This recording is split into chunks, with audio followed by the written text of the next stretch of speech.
ये आजकल लड़कों में बड़ी भीड़ लगी पड़ी है, आजकल रील देख के यूपीएससी में बहुत भाग रहे हैं। ठीक है। हम्म। अब यूपीएससी का है क्या कि अब जैसे इंटर पास लड़का यूपीएससी में तो चला जाता है, लेकिन क्या है कि उसको 4-5 साल बाद पता चलता है यार मैं इस लायक नहीं हूँ।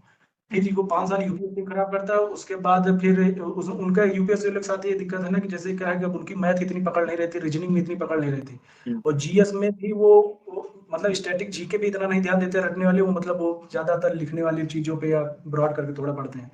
तो हमें लगता है यूपीएससी की जो तैयारी करता है या तो वो बर्बाद हो जाता है या तो वो बन ही जाता है, मतलब आबाद हो जाता है। दो ही उसमें रास्ते हैं, तीसरा कोई रास्ता है ही नहीं।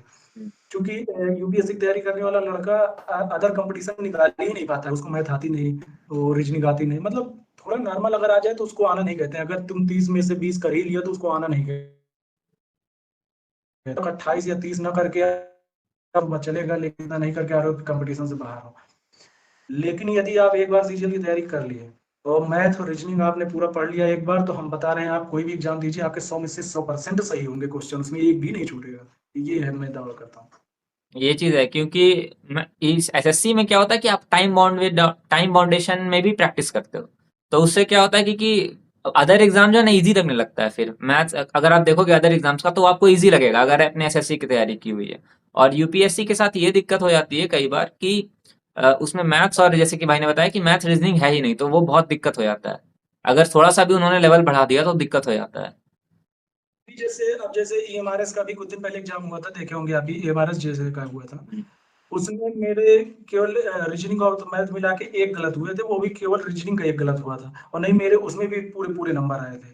और दिल्ली पुलिस में भी पूरे पूरे नंबर आए थे, और एसएससी जीडी में भी नंबर मैथ में पूरे आए थे। मतलब ये स्थिति हो जाती है कि अगर जेन्युइन तैयारी कर लिए तो ये छोटे मोटे एग्जाम में आप हर जगह स्कोर करोगे, और बड़े कॉन्फिडेंस के साथ, और आपके पास समय बता रहे हैं कि 2.5 घंटे में आप 2 घंटे में पेपर खत्म कर देंगे, आधा घंटा आप बैठ के बस अगल बगल देखेंगे और कुछ काम ही नहीं रहेगा। ये स्थिति आ जाती है एक समय पर।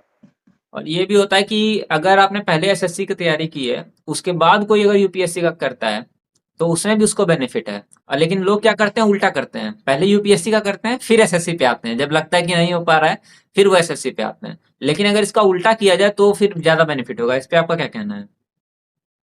जैसे है कि अभी तो मैं सीरियल नहीं निकाला हूँ, तो ज्यादा ज्ञान देने की भी जरूरत नहीं है, क्योंकि अब जिस दिन निकल जाए उस दिन ज्यादा ज्ञान दे। लेकिन ये बात मुझे भी पता है कि अगर एक बार जैसे सीरियल तैयारी कर लिया तो वो लड़का मेहनत करना जान जाता है कि हम क्या होती है, तो सीटिंग पावर तो उसकी बहुत हो जाती है। और उसके बाद एक कॉन्फिडेंस रहता है कि हाँ मैं यार इंस्पेक्टर हूँ, 46-42 ग्रेड पे जॉब है, कोई टेंशन भी नहीं है। तो भाई वो जो पढ़ता है ना, उसके बाद फिर उसको उस सी सेट वगैरह की तैयारी करनी नहीं है ज्यादा, वो सी सेट तो फोड़ देगा ऐसे ही, सीजन का तैयारी करने वाला लड़का। हम्म। और सीधे सीधे वो कोचिंग ज्वाइन करता है, साल 1.5 साल को कोचिंग करता है, फिर निकालते हैं लड़के, एसएससी वाले भी निकालते हैं। रवि सिहाग सर हैं जो आईएएस हैं, उन्होंने भी एसएससी की तैयारी किया था, वो बताए थे एक बार इंटरव्यू में कि सीजीएल की वो तैयारी करते थे, इसलिए उनको सी सेट में कभी दिक्कत नहीं हुई है। हम्म। ये चीज है। तो ओवरऑल हम लोग बोल सकते हैं कि अगर कोई तैयारी करना चाह रहा है और कंफ्यूज है कि एसएससी की करें कि यूपीएससी की करें, तो आई थिंक उसको पहले एसएससी ज्यादा प्रीफर करना चाहिए, उसके बाद फिर यूपीएससी पे जाना चाहिए। हालांकि ये सबकी पर्सनल चॉइसेस हैं, लेकिन ये चीज ज्यादा रिकमेंडेड रहेगा। क्योंकि इसमें क्या है कि एसएससी में स्कोप आपका बहुत ज्यादा है कि आप अलग अलग एग्जाम दे सकते हो। देखिए क्या है ना भाई कि हम लोग आते हैं मिडिल क्लास फैमिली से। ठीक है। हमको पहले चाहिए ग्रेजुएशन, बाद एक नौकरी।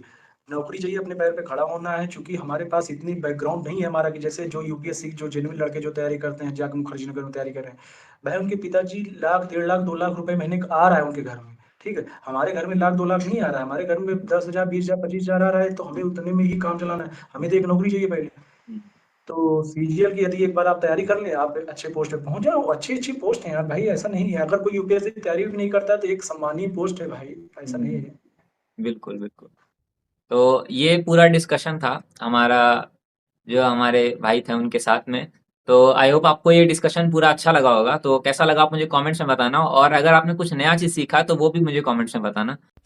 अगर आपको ये वीडियो पसंद आया तो आप पूरा पॉडकास्ट हमारे चैनल पे देख सकते हैं यहाँ पर क्लिक करके।